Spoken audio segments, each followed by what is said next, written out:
antara rambu-rambu penting Ahlus Sunnah, rambu-rambu yang penting, yang membedakan Ahlus Sunnah wal Jamaah dengan firqah-firqah dhallah lainnya adalah Ahlus Sunnah sangat mementingkan persatuan umat. Maka mereka tidak menyebarkan benih-benih fitnah di tubuh umat ini dengan mempermasalahkan detail-detail dari masalah-masalah yang ada.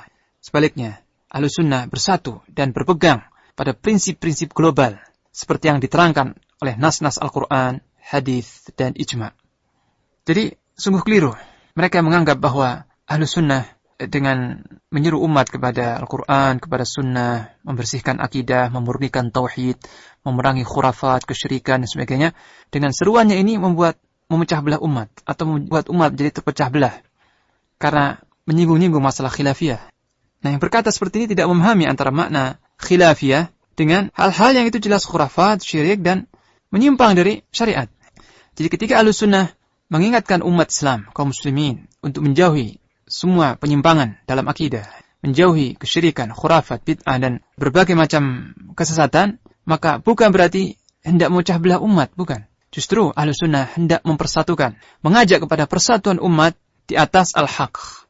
Persatuan umat di atas al-haq. Ini yang penting. Jadi tidak hanya persatuan. Jadi tidak benar kalau kita hanya menyeru kepada persatuan umat. Persatuan umat suatu hal yang bagus, suatu hal yang sangat indah sekali, suatu yang diperintahkan oleh Al-Quran dan As-Sunnah. Tapi tidak cukup hanya persatuan umat. Harus dikasih qaid, dikasih batasan di atas al-haq. Jadi persatuan umat di atas kebenaran. Kalau umat ini bersatu tapi di atas manhaj yang bercampur-campur, di atas kesesatan, buat apa persatuan itu jika tegak di atas prinsip yang batil? Dan Ahlus Sunnah tidak membuat masalah-masalah baru yang tidak berdasar kepada 3 sumber tadi. Tidak mendatangkan satu masalah-masalah baru, tidak mengada-ngada, tidak mendatangkan suatu pendapat yang baru, keyakinan yang baru, pemahaman yang baru, yang tidak bersumber kepada 3 sumber tadi, yaitu Al-Quran, As-Sunnah, dan ijma' para salafus saleh. Dan Ahlus Sunnah sangat memelihara lisan-lisan mereka dari hal-hal yang demikian. Membersihkan lisan mereka dari menyebut istilah-istilah atau ungkapan-ungkapan yang tidak pernah disebut oleh para sahabat dan para tabi'in. Bersatu di atas kebenaran adalah salah satu pilar atau salah satu tiang dari manhaj Ahlus Sunnah. Bersatu sesama Ahlus Sunnah di atas prinsip sunnah, saling memaafkan dan saling menasihati, serta tidak saling mencerca dan menghina. Berjuang untuk menegakkan as-sunnah, petunjuk Rasulullah SAW di atas bumi ini, dan menjadikan sunnah sebagai standar atau ukuran kebenaran dari seluruh sisi-sisi kehidupan.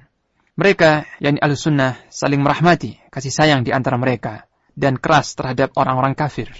Nah, inilah sebagian dari rambu-rambu Ahlus Sunnah wal Jamaah yang Rasulullah SAW telah menegaskan bahwa merekalah al-firqatun najiyah, ya, satu-satunya golongan yang selamat di antara sekian banyak, di antara 73 firqah yang terancam dengan nar.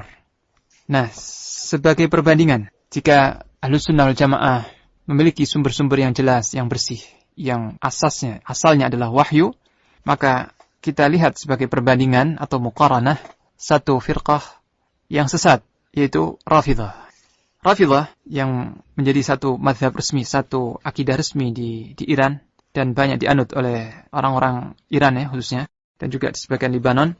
Bagaimana keyakinan mereka tentang Al-Quran, tentang Al-Quranul Karim, sumber yang pertama, Kitabullah, yang Allah SWT berfirman tentangnya, La ya'tihil batilu min baini yadayhi wala min khalfih, Tanzilun min hakimin hamid.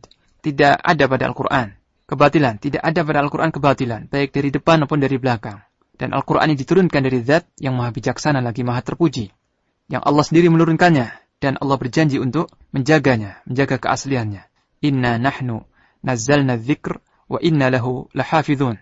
Sesungguhnya kamilah yang telah menurunkan Al-Quran atau Adz-Dzikr, peringatan ini Al-Quran, dan sesungguhnya kamilah yang benar-benar akan menjaganya. Sesungguhnya benar-benar kami akan menjaganya. Surah Al-Hijr. Jadi Allah sendiri telah memastikan atau telah menjamin akan menjaga keaslian kitab sucinya Al-Quran ini. Lalu bagaimana keyakinan atau pendapat Rafidhah tentang Kitabullah Al-Quran ini? Nah, Al-Kulaini menyebutkan dalam kitabnya Usulul Kafi suatu bab, yaitu judul babnya ini, yang mengumpulkan dan membukukan Al-Quran hanyalah para imam. Atau tidak ada yang mengumpulkan dan membukukan Al-Quran secara utuh selain para imam. Dikutip suatu riwayat dari Jabir, bukan Jabir radhiyallahu anhu, bukan Jabir sahabat, bukan, Jabir yang lain. Diriwayatkan dari Jabir bahwa ia berkata, Jabir berkata, saya mendengar Abu Ja'far. Abu Ja'far berkata, Abu Ja'far imamnya Rafidhah. Abu Ja'far imamnya Ahlus Sunnah, cuma diklaim oleh Rafidhah. Saya mendengar Abu Ja'far berkata, siapa yang mengaku, mengklaim, telah menghimpun Al-Quran dan membukukan seluruh isinya, sebagaimana yang diturunkan Allah SWT, maka dia telah berdusta. Karena tidak ada yang mengumpulkan dan menghimpun seluruhnya sebagaimana yang diturunkan oleh Allah Ta'ala selain Ali bin Abi Thalib dan para imam sesudahnya. Nah ini satu riwayat yang ada dalam kitab induk mereka, yaitu Al-Kafi, bahwa tidak ada yang menghimpun Al-Quran secara utuh, secara lengkap selain Imam Ali radhiyallahu anhu dan para imam sesudahnya. Artinya, kitab yang ada di tangan Khalifah Abu Bakar, kitab yang ada di tangan Umar, Uthman, ini tidak lengkap. Atau telah dirubah. Tidak lengkap, telah dirubah dan bukan Al-Quran yang asli. Begitu. Dan dalam hal ini banyak riwayat-riwayat yang seperti ini. Di antaranya mereka mengatakan bahwa ada satu ayat dalam surah Alam Nasrah yang dihapus oleh kaum muslimin, ya, atau oleh khalifah-khalifah seperti Abu Bakar dan Umar. Yaitu satu ayat yang berbunyi, وَجَعَلْنَا عَلِيًّا سِهْرَكْ. Setelah Alam Nasrah laka sadrak. وَوَضَعْنَا عَنْكَ وِزْرَكْ الَّذِي أَنْقَضَ ظَهْرَكْ. Kemudian وَجَعَلْنَا عَلِيًّا سِهْرَكْ. Dan kami jadikan Ali sebagai menantumu. Kami jadikan Ali sebagai menantumu, wahai Rasulullah. Mereka juga mengklaim ada satu surat yang hilang dari Al-Quran. Bukan satu ayat lagi, satu surat secara keseluruhan yang hilang dari Al-Quran. Itu surat Al-Walayah. Surat Al-Walayah. Surat Al-Walayah itu, sedikit saya kutip ayat-ayat palsu. Ayat-ayat yang dipalsukan oleh Rafidhah dan diklaim ini termasuk dari Al-Quran yang dihapus atau dilenyapkan oleh kaum muslimin. Nah, di antara ayat itu berbunyi seperti ini. وَالَّذِينَ كَفَرُوا مِنْ بَعْدِ مَا أَمَنُوا بِنَقْضِهِمْ مِيثَاقَهُمْ وَمَا عَاهَدَهُمُ الرَّسُولُ عَلَيْهِ يُقْذَفُونَ فِي الْجَحِيمِ ظَلَمُوا أَنفُسَهُمْ وَعَصَوُا الْوَصِيَّةَ الرَّسُولِ أُولَئِكَ يُسْقَوْنَ مِنْ حَمِيمٍ. Artinya, dan orang-orang yang kafir setelah mereka beriman dan merusak perjanjian mereka dan janji-janji yang telah diikat oleh Rasul kepada mereka, mereka akan dilempar ke dalam neraka jahim. Mereka telah mendalimi diri mereka sendiri dan bermaksiat kepada wasinya Rasul. Dan bermaksiat durhaka kepada wasinya Rasul. Siapa yang dimaksud dengan wasinya Rasul? Yani Ali radhiyallahu anhu. Maka mereka akan diberi minuman dari air yang sangat panas. Walhasil, satu surat sepenuhnya ya, dikatakan dilenyapkan atau dihapus oleh Ahlus Sunnah dari Al-Quran. Dan dalam surat ini penuh dengan kata-kata, wa inna aliyan minal muttaqin. Sebenarnya Ali termasuk orang yang bertakwa dan sebagainya. Sampai ada salah seorang ulama mereka, yaitu An-Nuri At-Tibrisi, menghimpun riwayat-riwayat yang menjelaskan bahwasanya Al-Quran telah dirubah. Kitab Al-Quran telah dirubah-rubah dan tidak asli lagi. At-Tibrisi menulis satu kitab yang judulnya Faslul Khitab fi Tahrifi Kitabi Rabbil Arbab. Kata pemutus yang tegas tentang adanya perubahan dalam kitab Allah SWT, dalam kitab Allah, yakni Al-Quran.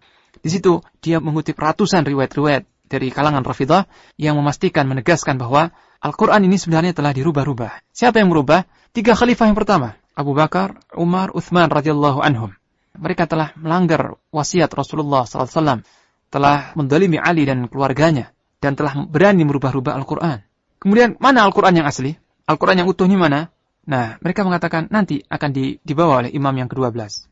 Kalau Imam Mahdi nanti muncul, maka dia akan membawa mushaf yang utuh, sebagaimana yang diturunkan oleh Allah Ta'ala kepada Rasulullah SAW.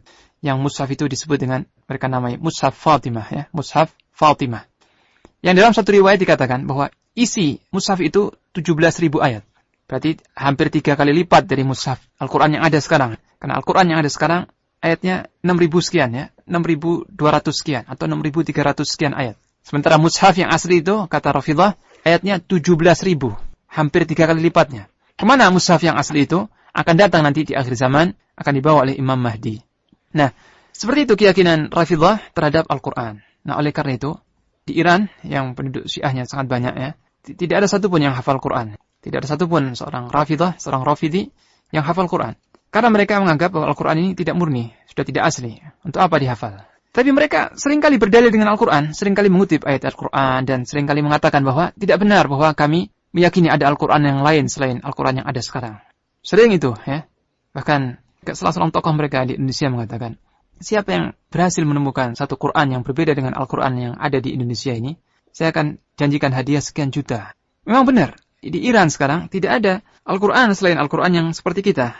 Tetapi mereka tidak meyakini bahwa itu Al-Quran yang asli, gitu. Keyakinan, i'tiqad mereka, ini bukan Al-Quran yang asli. Kalau mereka menampakkan, mengesankan ya bahwa enggak, ini adalah Al-Quran yang asli, mereka mengimaninya, maka itu tidak lain adalah taqiyah. Taqiyah artinya kepura-puraan, kedustaan mereka untuk menutupi akidah mereka yang sejati atau kepercayaan mereka yang sebenarnya. Jadi untuk di kalangan orang luar, mereka sering kali menggunakan taqiyah, yaitu berpura-pura. Dan taqiyah ini bukan sekedar boleh, bahkan diwajibkan. Bukan sekedar diwajibkan, bahkan menjadi salah satu rukun, salah satu prinsip agama mereka. Mereka meyakini bahwa 9/10 dari akidah mereka atau 9/10 dari agama mereka adalah taqiyah. Maka barang siapa yang tidak bertaqiyah, tidak ada agama baginya. Begitu kata mereka. Nah, ini sekedar perbandingan saja. Bahwa Ahlus Sunnah memiliki prinsip-prinsip rambu-rambu yang jelas, yang selamat. Sumbernya adalah wahyu. Pilar-pilarnya jelas. Meniti jejak para sahabat, meniti jejak Rasulullah SAW dan para sahabat. Tapi lihat Rafidhah, satu contoh firqah yang dhalah, firqah yang sesat. Mereka mencaci maki, bahkan mengkafirkan mayoritas para sahabat, hulu, berlebih-lebihan, dan mengkultuskan para imam-imamnya, tidak menyaring riwayat atau perkataan para imam-imamnya, dan tidak meyakini Al-Quran, tidak meyakini keaslian Al-Quran sebagaimana yang ada sekarang.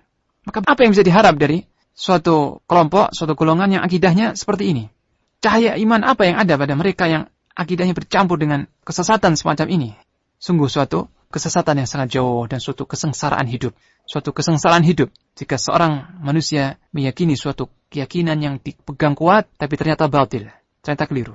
Di dunia suatu kesengsaraan dan di akhirat terancam dengan azab yang sangat pedih, terancam dengan azab jahannam yang sangat panas, yang sangat dahsyat. Na'udzubillah min dzalik.